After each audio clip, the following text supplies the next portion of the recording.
ನಾರಾಯಣಂ ಆನಂದಮಜರಂ ದಿವ್ಯಂ ನಮಸ್ತೆ ಪುರುಷೋತ್ತಮಂ. ಯಾವುದಾಯ್ತು ಈಗ? ಈ ಖಂಡ ಮುಗೀತು. ಯಾವ ಖಂಡ? ವಿನಾಯಕ ಖಂಡ ಮುಗೀತು. ಈ ನೋಡಿ, ಇದು ಬರ್ತಾ ಇದೆ ಈಗ. ಯಾವುದು? ಭಾಳ ಪ್ರಸಿದ್ಧವಾದ ಮಾತು. ದಾಸುಪರ್ಣ ಸಯುಜಾ ಸಖಾಯ ಸಮಾನಂ ವೃಕ್ಷಂ ವರಿಷಸ್ವ ಜಾತೆ ತಯೋರನ್ಯ ಪಿಪ್ಪಲಂ ಸ್ವಾದು ಅತ್ತಿ ಅನಶ್ಚನ್ಯನ್ಯೋ ಅಭಿಚಾಕಸೀತಿ. ಭಾಳ ಪ್ರಸಿದ್ಧವಾದ ಮಾತಿದು. ದಾಸುಪರ್ ಒಂದೇ ಒಂದು ವೃಕ್ಷ, ದೇಹನೇ ವೃಕ್ಷ. ಇಬ್ಬರಿದ್ದಾರೆ. ವೃಕ್ಷ ಅಂತ ಯಾವ್ದಕ್ಕೆ ಹೋಲಿಸ್ತಾರೆ ಅಂದರೆ, ವೃಕ್ಷದಲ್ಲಿ ಫಲ ಬರುತ್ತೆ. ಸಾಧನ ಶರೀರ ಇದೆ, ಶರೀರಕ್ಕೆ ಫಲ ಇದೆ. ಫಲವಿದು ಬಾಳುವುದಕ್ಕೆ, ಅದಕ್ಕೆ ವೃಕ್ಷ ಅಂತ ಅಂದರೆ ಏನರ್ಥ? ದೇಹ ಫಲ ಕೊಡೋ ವೃಕ್ಷ ಇದು. ನಾವೇನು ತಿಳ್ಕೊಂಡ್ಬಿಟ್ಟಿದ್ದೇವೆ? ನಾವು ಇದನ್ನು ಫಲ ಕೊಡೋ ವೃಕ್ಷ ಅಂತ ಗೊತ್ತೇ ಇಲ್ಲ ನಮಗೆ. ಸೊ ಎಂಜಾಯ್ ಮಾಡೋ ವೃಕ್ಷ ಅಂತ ತಿಳ್ಕೊಂಡ್ಬಿಟ್ಟಿಲ್ಲ. ಇಲ್ಲ ಪ್ಲಾಸ್ಟಿಕ್ ಚೀಲ ಅಂತ ಓಡಾಡ್ತಿದ್ದೆ, ತಪ್ಪು ಮಾಡಬಾರ್ದಾಗೆಲ್ಲ. ಫಲ ಇರಬೇಕು. ಸಮಾನಂ ವೃಕ್ಷಂ ಪರಿಷಸ್ವಾದ. ಸಮಾನಂ ಅಂದರೆ ಸೇಮ್, ಒಂದೇ ದೇಹದಲ್ಲಿದ್ದಾರೆ. ತಯೋರನ್ಯ ಪಿಪ್ಪಲಂ ಸ್ವಾದು ಅತ್ತಿ. ಅದರ ಒಬ್ಬ ಇದ್ದಾನೆ ಜೀವ, ಪಿಪ್ಪಲಂ, ಇದ್ರ ಫಲ ತಿಂತಾನೆ.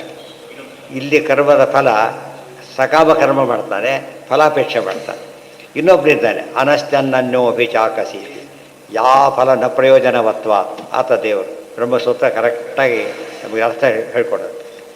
ಸ್ವಾದುವತ್ ಸರ್ವದಾ ಅತ್ತಿ. ವಿಷಯ ಸುಖಗಳೆಲ್ಲ ಸ್ವಾದು ಅಲ್ಲ, ಅವು ಸ್ವಾದು ಅಲ್ಲ. ಸ್ವಾದು ಅಂತ ತಿಳ್ಕೊಂಡ್ಬಿಡ್ತಾರೆ. ಈ ಚಿಕ್ಕಲ್ಲಿ ತಿಂತಾರಲ್ಲ ದಾರಿ ಒಳಗೆ, ಅದು ಆ್ಯಕ್ಚುಲಿ ಏನೂ ಇರೋದಿಲ್ಲ. ಅದು ಇವ್ರಿಗೆ ಅದೇ ಅಭ್ಯಾಸ ಆಗಿರುತ್ತೆ. ಆದ್ದರಿಂದ ಬೇರೆ ದಾರಿ ಇಲ್ಲ, ಏನೂ ಇರೋದಿಲ್ಲ. ನೋಡ್ಲಿಕ್ಕೂ ಆಗೋದಿಲ್ಲ, ತಿನ್ನೋದು ಬೇಡ, ನೋಡ್ಲಿಕ್ಕೂ ಆಗೋದಿಲ್ಲ. ಅದು ಸ್ವಾದುವತ್ ಸರ್ವದಾ ಅತ್ತಿ ನತು ಸ್ವಾದ್ವೇವ.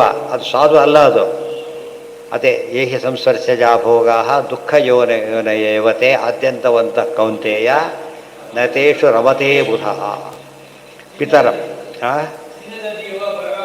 ಅದೆಷ್ಟು ಇದ್ರ ತಾತ್ಪರ್ಯ. ತಸ್ಯೇದಾಹು ಪಿಪ್ಪಲಂ ಸ್ಯಾತ್ ನತು ಸ್ವಾದೇ ಪಿಪ್ಪಲಂ. ಈ ಪಿಪ್ಪಲ ವೃಕ್ಷ ಇದು. ಪಿಪ್ಪಲ ವೃಕ್ಷಕ್ಕೆ ಯಾಕೆ ಹೋಸ್ತಾರೆ ಗೊತ್ತಾ? ಬರೀ ವೃಕ್ಷ ಅಂತ ಹೇಳಿದರೆ ಸಾಕು. ಪಿಪ್ಪಲ ವೃಕ್ಷ ಅಂಬೋದು ಬೇರೆ ಎಲ್ಲ ಡೀಪಾಗಿ ಹೋಗ್ಬಿಡುತ್ತೆ, ಎಲ್ಲ ಕಡೆ ಬೇರೆ ಬಿಟ್ಬಿಡುತ್ತೆ. ಗೊತ್ತಾಯ್ತಾ? ಅದಕ್ಕೆ ಅದು ಡೀಪ್ ರೂಟೆಡ್ ಅಂತ ಹೇಳಬೇಕಾಗಿದೆ. ಡೀಪ್ ರೂಟೆಡ್ ಇದು. ಅಷ್ಟು ಸುಲಭ ಹೋಗೋದಲ್ಲ. ಭಾರಿ ದೊಡ್ಡದಾಗಿ ಬೆಳೆಯುತ್ತೆ, ಕೆಳಗೂ ಹೋಗುತ್ತೆ, ಮೇಲೂ ಹೋಗುತ್ತೆ. ಇವಾಗ ಸುಮಾರು ಒಂದು 80 ಅಪಾರ್ಟ್ಮೆಂಟ್ಸ್ ಇದೆ.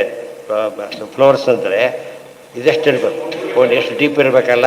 ನಮ್ಮ ಸಂಸಾರ ಭಾಳ ಡೀಪಾಗಿರೋದು, ತಕ್ಷಣ ಉಡ್ಕೊಂಡು ಹೋಗೋದಲ್ಲ ಇದು. ಅದಕ್ಕೋಸ್ಕರನೇ ಆಗಿದೆ. ಹುಷಾರಾಗಿರಿ. ಒಂದು ಕಡೆಯಿಂದ ಸಮತ್ ಮಾಡ್ಕೊಂಡು ಎಲ್ಲೆಲ್ಲೋ ಬೆಳೆದು ಬಿಡುತ್ತೆ.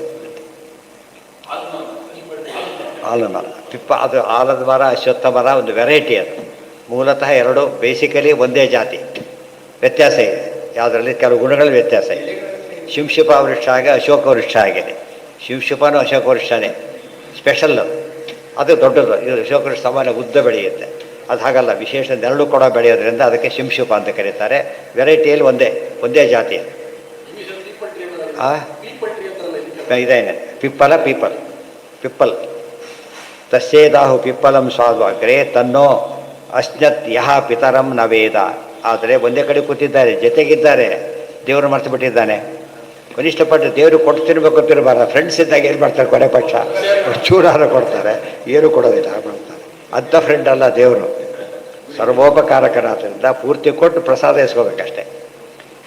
ಜೀವಾದ್ಯಮೇವ ನಾಸ್ಜ್ಞಾತಿ ಭಗವಾನ್ ನತು ನಾಸ್ಜ್ಞಾತ್ತೇವ ತಸ್ಯೇದಾಹು ಪಿಪ್ಪಲಂ ಸ್ವಾದು ಇತ್ಯುಕ್ತ. ಒಂದು ಕ್ಲಾರಿಫಿಕೇಶನ್ ಕೊಟ್ಟರು.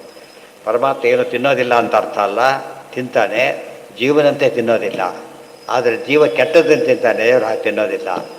ಸಾರಭೂತವಾದ ವಸ್ತು ಮಾತ್ರ ತಗೊಳ್ತಾನೆ. ಪ್ರತಿಯೊಂದು ವಸ್ತುವಿನ ಸಾರಭಾಗ ಅಂದರೆ ದೇವರೇ ಒಳಗೆ ತನ್ನನ್ನೇ ತಾನು ಸ್ವೀಕಾರ ಮಾಡ್ತಾನೆ ಅಂತ ಅರ್ಥ. ಸ್ವಾತಂತ್ರ್ಯೇಣೈವ ಭೋಕ್ತೃತ್ವ ದುಃಖ ಭೋಗಾಚ್ಚ ಸರ್ವದಾ ಅಭೋಕ್ತಾ ಚೈವ ಭೋಕ್ತಾ ಚ ಭಗವಾನ್ ವಿಷ್ಣುರವ್ಯಯ. ಇದು ತತ್ವಸಾರ, ವಿಷ್ಣು ಸಹಸ್ರನಾಮ. ಭೋಕ್ತಾ ಚ ಬಂತಲ್ಲ, ಭೋಕ್ತಾ ಇದು ಕೊಟೇಶನ್. ಇದು ದೇವರು ಭೋಕ್ತಾ ಹೌದು, ಬಿಡಿಸಿದರೆ ಅಭೋಕ್ತಾನೂ ಹೌದು. ನಮ್ಮಂತೆ ತಿನ್ನೋದಿಲ್ಲ ಆದ್ದರಿಂದ ಅಭೋಕ್ತ, ತಿಂದೇ ಇರೋದಿಲ್ಲ ಆದ್ದರಿಂದ ಭೋಕ್ತ. ಸಮಾನೇ ವೃಕ್ಷೇ ಪುರುಷೋ ನಿಮಗ್ನಃ ಅನೀಶಯ ಶೋಚತಿ ಮುಹ್ಯಮಾನಃ ಜುಷ್ಟಂ ಯದಾ ಪಶ್ಯತ್ಯನ್ಯಮೀಶಂ ಮಸ್ಯ ಮಹಿಮಾನಮಿತಿ ಭೀತಶೋಕಃ. ಯಾವಾಗ ತಾನು ಜೊತೆಗೆ ಇರ್ತಕ್ಕಂಥ ಪರಮಾತ್ಮ ನೋಡಿಬಿಡ್ತಾನಲ್ಲ, ಎಲ್ಲಿವರೆಗೂ ನೋಡೋದಿಲ್ಲ ಅಲ್ಲಿವರೆಗೂ ಶೋಚತಿ. ದೇವರನ್ನ ಎಲ್ಲಿವರೆಗೂ ನೋಡೋದಿಲ್ಲ, ದುಃಖ ಪಡ್ತಾನೆ. ನೋಡಿದ ತಕ್ಷಣ ಅವನು ದುಃಖ ಹೋಗಿಬಿಡುತ್ತೆ. ಅದೇ ಅಪರೋಕ್ಷ ಜ್ಞಾನ ಅಂದ್ರೆ ಹಾಗೆ. ಎಲ್ಲೋ ಇರೋ ದೇವ್ರು ನೋಡೋಕ್ಕೆ ನಮಗೆ ಹೇಳಿಲ್ಲ. ಅವಳ ಜೊತೆಗೆ ನಮ್ಮ ಮನೆಯ ಸರ್ವಮೂಲ ಇದ್ರೂ ಓದೋದಿಲ್ಲವಲ್ಲ, ಹಾಗಾಗತ್ತೆ. ಜೊತೆಗೆ ಇದೆ, ಓದಬೇಕಷ್ಟೇ ಅದನ್ನು. ನಾಸ್ತೀಶೋ ಅಸ್ಯ ಯತೋ ಧನ್ಯೋ ತಥೋ ಅನೀಶಾ ಹರೇರ್ಮತಿ ತಯಾ ಮುಹ್ಯತಿ ಜೀವಸ್ತಮನ್ಯಂ ಜ್ಞಾತ್ವಾ ವಿಮುಚ್ಯತೆ ಜೀವಾದನ್ಯ ಸ್ವತಂತ್ರೋ ಯೋ ಯತೋತಃ ಪುರುಷೋತ್ತಮ ಇತಿ ಬ್ರಹ್ಮಸಾರೇ. ನಮಗೆ ಜೊತೆಗಿದ್ದಕ್ಕೆ ಏನು ಗೊತ್ತಾ ಸಾರಸ್ಯ? ನಮ್ಮ ಕೆಲಸ ಮಾಡ್ತಾನೆ ಇರ್ತಾನೆ ಪರಮಾತ್ಮ, ನಾವೇ ಮಾಡ್ತೀವಿ ಅಂತ ತಿಳ್ಕೊಂಡ್ಬಿಡ್ತೀವಿ. ಅದು ಭ್ರಮೆ ಇರೋದು, ಗೊತ್ತಾಯ್ತಾ?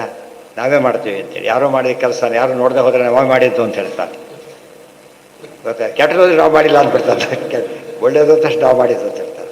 ಅಂದರೆ ಆ ರೀತಿ ಹೇಳ್ತಾ ಇದ್ದರೆ ಉದ್ದೇಶವರೆಗೂ ಮೋಸ ಮಾಡ್ಕೋತಾನೆ ಅಂತ ಅರ್ಥ. ಜೊತೆ ನಮಗೆ ಕಾಣದೆ ದೇವರು ಹಾಗೆ ಮಾಡ್ತಾ ಇದ್ದಾನೆ, ನಮಗದು ಗೊತ್ತಿಲ್ಲ. ಯದಾ ಪಶ್ಯತೆ ಋಗ್ವರ್ಣಂ ಕರ್ತಾರಮೀಶಂ ಪುರುಷಂ ಬ್ರಹ್ಮ ಯೋನಿಂ ತದಾ ವಿದ್ವಾನ್ ಪುಣ್ಯ ಪಾಪೇ ವಿಧೂಯ ನಿರಂಜನ ಪರಮಂ ಸಾಮ್ಯಮುಪೈತಿ. ಯಾವ ದೇವರು ನೋಡ್ತಾನೆ ಅಲ್ಲಿ ಮುಕ್ತನಾಗ್ತಾನೆ. ಜೊತೆಗೆ ಉಪಯೋಗ ಇಲ್ಲ. ಪುಸ್ತಕ ಪಕ್ಕದಲ್ಲಿ ಏನು ಉಪಯೋಗ? ಎದೆಗೆ ಉಪಯೋಗ. ಅರ್ಥ ಮಾಡ್ಕೋಬೇಕು. ಅರ್ಥ ಮಾಡ್ಕೊಂಡ್ರೆ ಜ್ಞಾನ ಅಂತಾರೆ, ಪುಸ್ತಕ ಇಟ್ಕೊಂಡ್ರೆ ಜ್ಞಾನ ಅಂತ ಕರೆಯೋದಿಲ್ಲ. ಜ್ಞಾನಕ್ಕೊಂದು ಅರ್ಹತೆ ಬಂತೆ ಹೊರತು ಅದೇ ಜ್ಞಾನ ಅಲ್ಲ. ಓದಿ ಅರ್ಥ ಆದ ಜ್ಞಾನ ಅಂತ ಕರೀತಾರಲ್ಲ. ದೇವ್ರ ಜೊತೆಗಿದ್ದಾನೆ, ಹೌದು, ನಾವು ನೋಡಬೇಕು. ಅವಾಗೇನಾಗುತ್ತದ? ಆಗ ಮುಕ್ತನಾಗ್ತಾ, ಅಲ್ಲಿವರೆಗೂ ಮುಕ್ತನಾಗೋದಿಲ್ಲ. ನಿರಂಜನ ಪುಣ್ಯಂಚ ಅನಿಷ್ಟಂ. ಅಲ್ಲೇನಿದೆ ನೋಡಿದರೆ ಪುಣ್ಯ ಪಾಪ ಎರಡು ಕಳ್ಕೊಬಿಡ್ತಾನೆ ಅಂತ ಬರುತ್ತೆ. ಪುಣ್ಯ ಪಾಪ ಎರಡು ಕಡೆ ಪುಣ್ಯ ಯಾಕೆ ಮಾಡಬೇಕು ಈ ಮತ್ತೆ? ಅದಕ್ಕೆ ಹೇಳ್ತಾರೆ ಹಾಗಲ್ಲ. ಪುಣ್ಯಂಚ ಅನಿಷ್ಟಂ ವಿಧೋಯ. ಪಾಪ ಅನಿಷ್ಟ ಪೂರ್ತಿ ಹೋಗಿಬಿಡುತ್ತೆ. ಪುಣ್ಯ ಎರಡು ಭಾಗ ಇದೆ, ಇಷ್ಟ ಪುಣ್ಯ ಅನಿಷ್ಟ ಪುಣ್ಯ ಅಂತಿದೆ. ಅನಿಷ್ಟ ಪುಣ್ಯ ಅಂದರೆ ಕೆಟ್ಟ ಪುಣ್ಯ ಅಂತ ಅರ್ಥ ಅಲ್ಲ, ಅವರಿಗೆ ಬೇಡದ ಪುಣ್ಯ, ಅವರಿಗೆ ಬೇಡವಾದ ಹೊರತು ಬೇರೆ ಅಲ್ಲ. ಇತಿ ವಿಧೂಯ ಪುಣ್ಯಂಚ ಅನಿಷ್ಟಂ ವಿಧೂಯ. ಈ ಅರ್ಥ ಬರಲಿಕ್ಕೆ ಯಾರಿಗೂ ಆಗಲಿಲ್ಲ, ತೋರಿಸ್ಕೊಟ್ಮೇಲೆ ಎಲ್ಲ ಸ್ಪಷ್ಟವಾಗಿ ಗೊತ್ತಾಯ್ತು. ಪ್ರಾಣೋ ಹೇಷ ಅದಿಲ್. ಮುಂದಿನ ದಿವಸ, ನಾಳೆ ದಿವಸ ಮುಂದಿನ ಭಾಗ.